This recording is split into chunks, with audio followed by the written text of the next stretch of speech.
Hello friends, today we start a new point, energy of particle performing simple harmonic motion.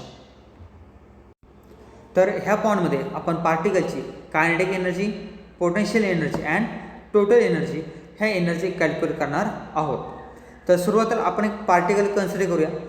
पार्टिकलचं मास आपण m consider करतोय. Okay, आता ह्याच्यानंतर हा particle आपण simple harmonic motion through काय करतोय, move करतोय. आता हा मूव्ह करत असताना आपण NM ही हा पाथ लेंथ किंवा ही रेंज आपण कन्सिडर करतोय. आता ह्याच्यामध्ये आपण डिफरंट पोझिशन कन्सिडर करत आहोत. फॉर एक्झाम्पल N पोझिशन असेल आपली निगेटिव्ह एक्स्ट्रीम पोझिशन, M असेल पॉझिटिव्ह एक्स्ट्रीम पोझिशन, O असेल मेन पोझिशन अँड P असेल any position at any time.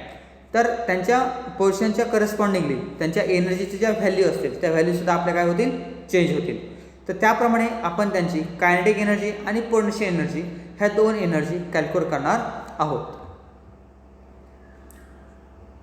तर डायग्रामप्रमाणे ON आणि OM ह्या दोघांच्या व्हॅल्यू जर आपण कॅल्क्युलेट केल्या तर त्या व्हॅल्यू आपल्याला कॅपिटल A अशा प्रकारे भेटतील. त्याचबरोबर x म्हणजे आपण डिस्प्लेसमेंट घेणार आहोत फ्रॉम मेन पोझिशन, म्हणजेच OP हे डिस्टन्स किती असेल, x असेल. आता ह्याच्यानंतर आपण पहिल्यांदा कायनेटिक एनर्जी कॅल्क्युलेट करूया. ओके, तर कायनेटिक एनर्जी फाइंड करण्यासाठी आपण सुरुवातीला पार्टिकलची व्हेलॉसिटीचं इक्वेशन फाइंड करूया. Velocity of particle in SHM is given by, तर ते इक्वेशन आहे phi is equal to plus minus omega root a square minus x square. आता नेक्स्ट स्टेपला आपण square root on both sides करणार आहोत. आता स्क्वेअर रूट केल्यानंतर आपल्याला नेक्स्ट स्टेप भेटेल phi square is equal to omega square ब्रॅकेटमध्ये a square minus x square. आता जनरली आपल्याला कायनेटिक एनर्जीचा फॉर्म्युला माहीत आहे. Kinetic energy is equal to 1/2 mv square. Formula काय आहे, kinetic energy is equal to 1/2 mv square. आता नेक्स्ट स्टेपला व्ही स्क्वेअरची जी व्हॅल्यू आहे तर ती व्हॅल्यू आपण ह्या इक्वेशनमध्ये पुट करतोय. आता पुट केल्यानंतर आपल्याला नेक्स्ट स्टेप भेटेल 1/2 m ओमेगा स्क्वेअर ब्रॅकेटमध्ये a square minus x square, आणि हा असेल कायनेटिक एनर्जीचा फर्स्ट फॉर्म. आता अशाच प्रकारे आपण कायनेटिक एनर्जीचा सेकंड फॉर्मसुद्धा कॅल्क्युलेट करू शकतो. तर त्यासाठी आपण एक सबस्टिट्यूशन घेणार आहोत. तर ते सबस्टिट्यूशन असेल as k/m is equal to omega square, म्हणजेच force constant upon m is equal to omega square. Then ते इक्वेशन जर आपण रिअरेंज केलं तर आपल्याला ही सबस्टिट्यूशन व्हॅल्यू भेटेल k is equal to m omega square. आणि ती व्हॅल्यू जर आपण फर्स्ट इक्वेशनमध्ये पुट केली तर आपल्याला कायनेटिक एनर्जीसाठीचा जो सेकंड फॉर्म आहे तर त्या सेकंड फॉर्मचा आपल्याला इक्वेशन भेटेल. That is kinetic energy is equal to 1/2 k ब्रॅकेटमध्ये a square minus x square, आणि त्याला आपण इक्वेशन नंबर 2 असं देऊ शकतो. तर हे असेल कायनेटिक एनर्जीचं एक्सप्रेशन फॉर सिम्पल हार्मोनिक मोशनसाठी. आता ज्याप्रमाणे आपण कायनेटिक एनर्जीचं इक्वेशन कॅल्क्युलेट केलेलं होतं अशाच प्रकारे आपण पोटेन्शियल एनर्जीची सुद्धा व्हॅल्यू त्याचं सुद्धा इक्वेशन कॅल्क्युलेट करू शकतो. तर आता आपण नेक्स्ट पॉईंटमध्ये पोटेन्शियल एनर्जीचं इक्वेशन कॅल्क्युलेट करूया. तर त्यासाठी सुरुवातीला आपण रिस्टोरिंग फोर्स कन्सिडर करणार आहोत. The restoring force acting on particle at point P is given by, तर त्या रिस्टोरिंग फोर्सचं आपल्याला इक्वेशन माहीत आहे. तर ते इक्वेशन आहे F is equal to minus kx, ज्याच्यामध्ये F असेल आपला रिस्टोरिंग फोर्स, K असेल फोर्स कॉन्स्टंट आणि x असेल डिस्प्लेसमेंट फ्रॉम मेन पोझिशन और फ्रॉम पॉईंट O. आता ह्या फोर्सवरून, ह्या रिस्टोरिंग फोर्सवरून आपण वर्डन कॅल्क्युलेट करणार आहोत, आणि ते वर्डन जे असेल तेच वर्डन हे स्टोअर होणार आहे in the form of potential energy. तर नेक्स्ट पॉईंटला आपण जो पार्टिकल कन्सिडर करत आहोत तर तो पार्टिकल dx हे स्मॉल डिस्प्लेसमेंट काय करेल, परफॉर्म करेल against the restoring force F. म्हणजे आपण जो फोर्स कन्सिडर करत होतो रिस्टोरिंग फोर्स F, तर त्याच्या अगेन्स्ट आपण dx हे डिस्प्लेसमेंट काय करतोय, परफॉर्म करतोय, आणि त्याच्यामुळे तो पार्टिकल DW एवढं वर्क डन काय करेल, ऑकर करेल, तो प्रोड्यूस करेल. आणि त्याची व्हॅल्यू घेण्यासाठी आपल्याला एक फॉर्म्युला भेटेल आणि तो फॉर्म्युला असेल DW is equal to -F into dx. तो फॉर्म्युला असेल DW is equal to -F into dx. आता ह्या इक्वेशनमध्ये एफचं इक्वेशन जे आलं होतं F is equal to -kx, ती व्हॅल्यू आपण ह्या ठिकाणी काय करतोय, पुट करतोय. आता पुट केल्यामुळे आपल्याला हे अशा प्रकारे नेक्स्ट स्टेप भेटेल, मायनस ब्रॅकेटमध्ये -kx into dx, minus minus plus होईल आणि आपल्याला लास्टला इक्वेशन भेटेल DW is equal to kx into dx. आता ह्या ठिकाणी आपण जे डिस्प्लेसमेंट घेत होतो तर त्याची व्हॅल्यू आपली स्मॉल आहे आणि व्हॅल्यू स्मॉल असल्यामुळे त्याच्या थ्रू जे वर्क डन होणार आहे तर त्याचं सुद्धा मॅग्निट्यूड कसं असेल, स्मॉल असेल. आता ह्या ठिकाणी आपल्याला O पासून P पर्यंतचं टोटल वर्क डन काय करायचं आहे, कॅल्क्युलेट करायचं आहे. तर त्यासाठी आपण त्याच्याच करस्पॉन्डिंगली लिमिटसुद्धा कन्सिडर करत आहोत. म्हणजेच काय, तर आपण ही जी डायग्राम बघितलेली होती तर ह्या डायग्राममध्ये आपण जे वर्क डन कॅल्क्युलेट करतोय तर हे वर्क डन O पासून P पर्यंत आपण काय करतोय, कॅल्क्युलेट करतोय. आता O आणि P ह्या आपण दोन डिफरंट पोझिशन कन्सिडर केल्या. आता O पॉईंटला जी डिस्प्लेसमेंटची व्हॅल्यू असणार आहे तर ती व्हॅल्यू आपल्याला भेटेल 0. तर ती व्हॅल्यू आपल्याला किती भेटेल, 0. त्याचबरोबर तो पार्टिकल ज्यावेळेस तुमचा P पोझिशनला जाईल तर त्यावेळेस आपल्याला डिस्प्लेसमेंट भेटेल x आणि ह्याच आपल्या व्हॅल्यू असतील इंटिग्रेशनसाठी, initial limit and maximum limit. तर त्याप्रमाणे जर आपण ते इंटिग्रेशन राईट केलं तर त्या राईट केल्यानंतर हे आपल्याला अशा प्रकारे त्याचं एक्सप्रेशन भेटेल. Integration of DW is equal to integration from 0 to x kx into dx. आता ह्याच्यामध्ये जो आपला k आहे तो आपला फोर्स कॉन्स्टंट असेल आणि कॉन्स्टंट असल्यामुळे ती व्हॅल्यू आपण बाहेर घेतोय इंटिग्रेशनच्या साईनमधून आणि बाहेर घेतल्यानंतर आपल्याला नेक्स्ट स्टेप काय भेटेल, k into integration from 0 to x into dx.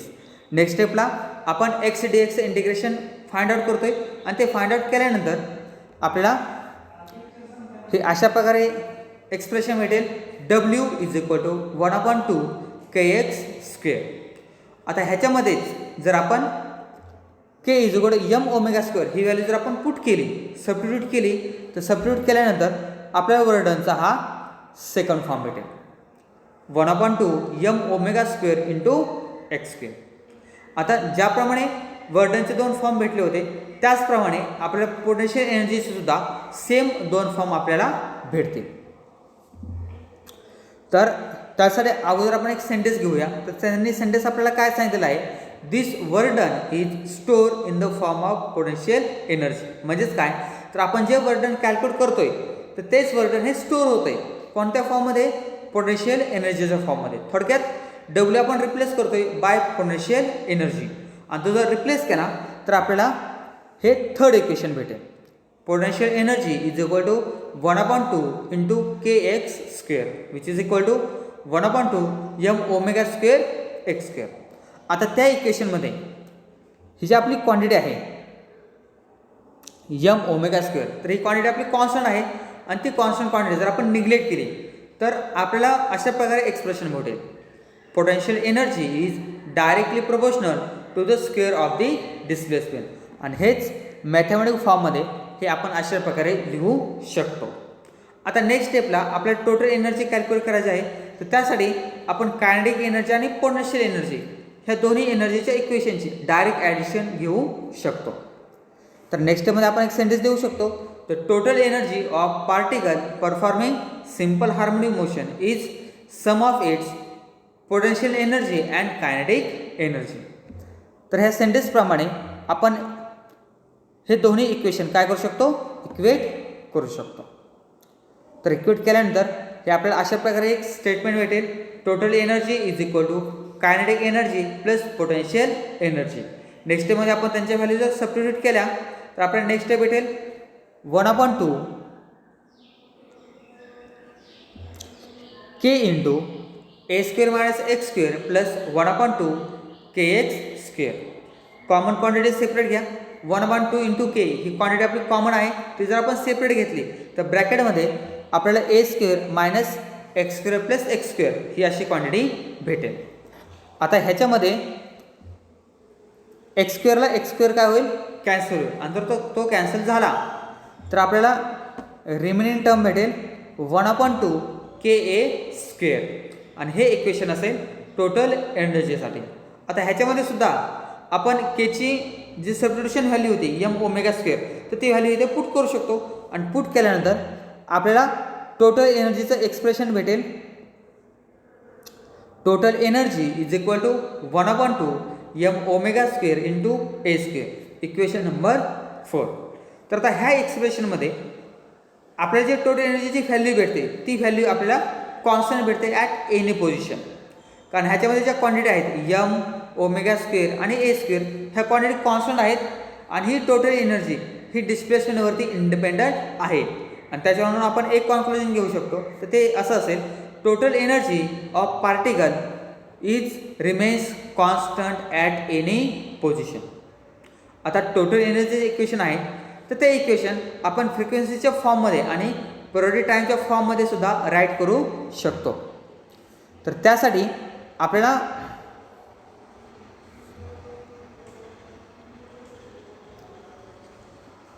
ओमेगाची substitution घ्यावी लागेल. तर ओमेगाची व्हॅल्यू आहे omega is equal to 2πn. त्यामध्ये n आपण फ्रिक्वेन्सी घेतो. आणि ती व्हॅल्यू जर अबो इक्वेशनमध्ये 4th इक्वेशनमध्ये जर आपण ती पुट केली तर आपल्याला नेक्स्ट स्टेप ही अशी भेटेल, E is equal to 1/2 m2πn² into A². Okay.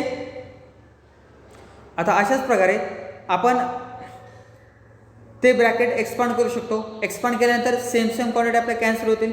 तर जिथे रेशो येत असेल तिथे आपण रेशो घेऊया.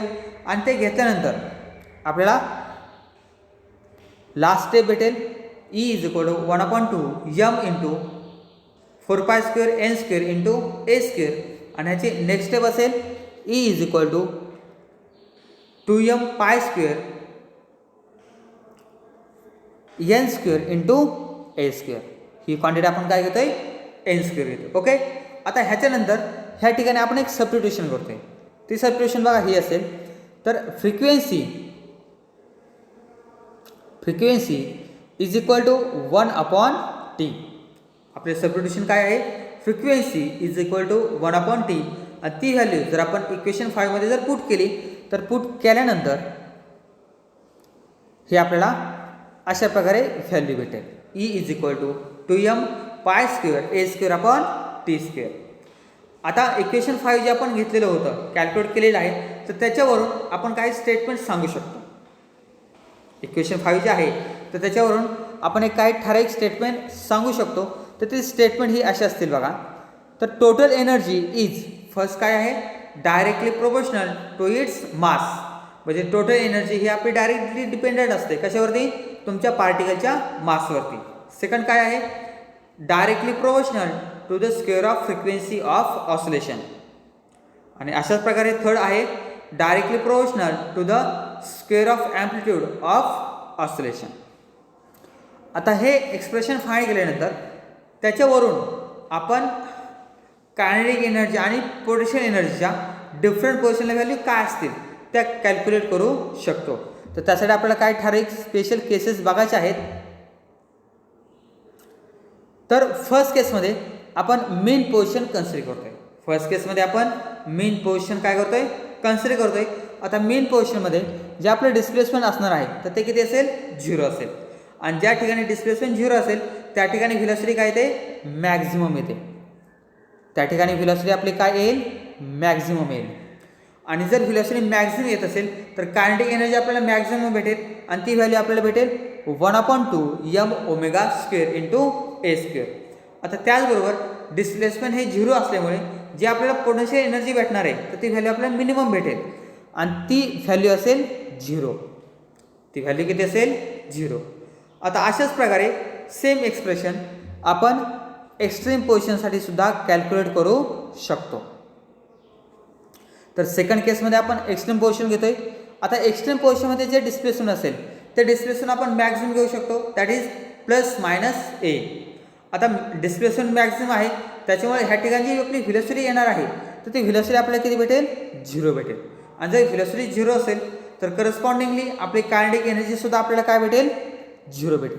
आणि कायनेटिक एनर्जी जर 0 भेटत असेल मिनिमम भेटत असेल तर मॅक्झिमम आपल्याला काय भेटेल तर पोटेन्शियल एनर्जी, आणि ती व्हॅल्यू आपल्याला किती भेटेल 1/2 m ओमेगा² तर ह्या दोन्ही केसेसवरून आपण एक कॉन्क्लुजन घेऊ शकतो. तर ते कॉन्क्लुजन हे असं असेल, total energy at any position, total energy at any position is constant, that is conserve, but kinetic energy and potential energy are interchangeable.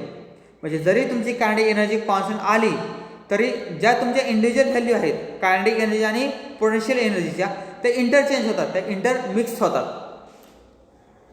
आणि त्याच्यावरून आपण काय सांगू शकतो तर at mean position the total energy is entirely kinetic energy and at extreme position total energy is entirely potential energy.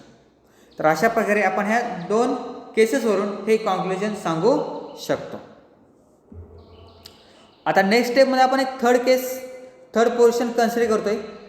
तर third position आपली काय आहे की जर आपण कायनेटिक एनर्जी आणि पोटेन्शियल एनर्जी ह्या दोन्ही एनर्जी जर आपण इक्वेट केल्या, दोन्ही एनर्जी जर आपण सेम व्हॅल्यूच्या कन्सिडर केल्या, तर आपल्याला हे अशा प्रकारे एक्सप्रेशन भेटेल 1/2 m ओमेगा² a² ही क्वांटिटी असेल LHSला, आणि RHSला भेटेल 1/2 m ओमेगा² x². Same quantity cancel करा, 1/2 ला 1/2 कॅन्सल होईल, m ला m कॅन्सल करा, ओमेगा² ला ओमेगा² कॅन्सल करा, आणि कॅन्सल केल्यानंतर आपल्याला लास्ट टर्म भेटेल a² - x² is equal to x². आता LHSला x² हा निगेटिव्ह आहे, तो जर आपण RHSला शिफ्ट केला तर तो प्लस होईल, आणि x² + x² that is 2x², आणि आपल्याला हे अशा प्रकारे एक्सप्रेशन भेटेल. आता ह्याच्यावरून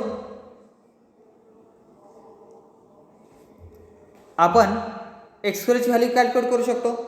x² is equal to a² आणि त्या क्वांटिटीचं जर आपण स्क्वेअर रूट घेतलं तर स्क्वेअर रूट घेतल्यानंतर आपल्याला x ची व्हॅल्यू भेटेल +-a/√2.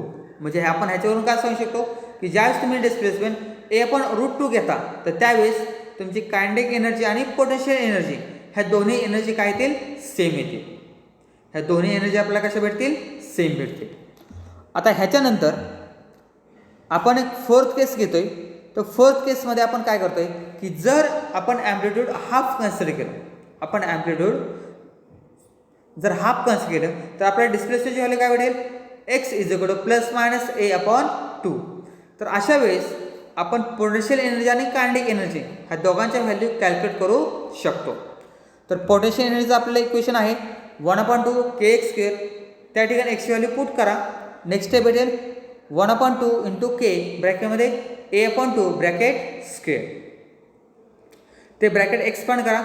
एक्सपांड केल्यानंतर आपल्याला पोटेन्शियल एनर्जीची व्हॅल्यू भेटेल. Potential energy is equal to 1/4 × 1/2 × ka². आणि त्याच्यावरून आपण एक कॉन्क्लुजन घेऊ शकतो काय तर kinetic energy is equal to 3 times potential energy. म्हणजेच काय तर ज्यावेळेस तुम्ही डिस्प्लेसमेंट हे ॲम्प्लिट्यूडच्या हाफ घेता that is x is equal to +-a/2, तर त्यावेळेस जी आपली पोटेन्शियल एनर्जी येणार आहे तर ती पोटेन्शियल एनर्जी आपली ही 25% येते आणि कायनेटिक एनर्जी ही 75% येते. आणि ह्याच नंबर ऑफ केसेस आपण ग्राफिकली सुद्धा एक्सप्लेन करू शकतो. तर ह्याच्यामध्ये आपण kinetic energy and potential energy versus displacement हे ग्राफिकली काय करतोय आपण रिप्रेझेंट करतोय. तर रिप्रेझेंट केल्यानंतर आपल्याला हा अशा प्रकारे ग्राफ भेटेल. ह्या ग्राफमध्ये आपण व्हर्टिकली एनर्जी घेतोय आणि हॉरिझॉन्टली आपण डिस्प्लेसमेंट कन्सिडर करतोय. तर ज्यावेळेस तुम्ही मीन पोझिशन कन्सिडर करता ओ पोझिशन, तर त्या ठिकाणी जी आपली कायनेटिक एनर्जी येणार आहे तर ती एनर्जी आपली मॅक्झिमम येते. ही जी एनर्जी आहे तर ती एनर्जी काय येते आपल्याला मॅक्झिमम येते. पण त्याच वेळेस जी तुम्ही पोटेन्शियल एनर्जी घेता म्हणजे ही एनर्जी, ती एनर्जी आपल्याला काय भेटते मिनिमम भेटते दॅट इज 0 भेटते. आणि हे कधी पॉसिबल होईल ॲट मेन पोझिशन. आता अशाच प्रकारे जर तुम्ही एक्स्ट्रीम पोझिशन कन्सिडर केली म्हणजे ही पोझिशन, तर ह्या पोझिशनला तुम्हाला जी पोटेन्शियल एनर्जी भेटते, तर ती एनर्जी कशी भेटते आपल्याला? मिनिमम भेटते. एक्स्ट्रीम पोझिशनला पोटेन्शियल एनर्जी कशी भेटते? मिनिमम भेटते. आणि ज्यावेळेस तुम्ही एक्स्ट्रीम पोझिशन कन्सिडर करता, तर एक्स्ट्रीम पोझिशनला तुम्हाला जी कायनेटिक एनर्जी भेटणार आहे, तर ती कशी भेटेल? मॅक्झिमम भेटेल. आणि पोटेन्शियल एनर्जी कशी भेटेल? मिनिमम भेटेल. तर ह्याच्यावरून आपण हे कॉन्क्लुजन इथे सांगू शकतो. आता त्याचबरोबर जर तुम्ही एक्सची व्हॅल्यू A/√2 जर कन्सिडर केली, म्हणजे ही पोझिशन, तर ह्या पोझिशनला तुमची कायनेटिक एनर्जी आणि पोटेन्शियल एनर्जी ह्या दोन्ही एनर्जी काय येतात? सेम येतात. तर अशा प्रकारे ह्या ग्राफवरून आपण कायनेटिक आणि पोटेन्शियलच्या different value at different position explain करू शकतो. ओके, तर ह्या ठिकाणी आपण आता थांबूया. जर रिमेनिंग पार्ट असेल तर आपण आता नेक्स्ट लेक्चरला बघूया. थँक्यू.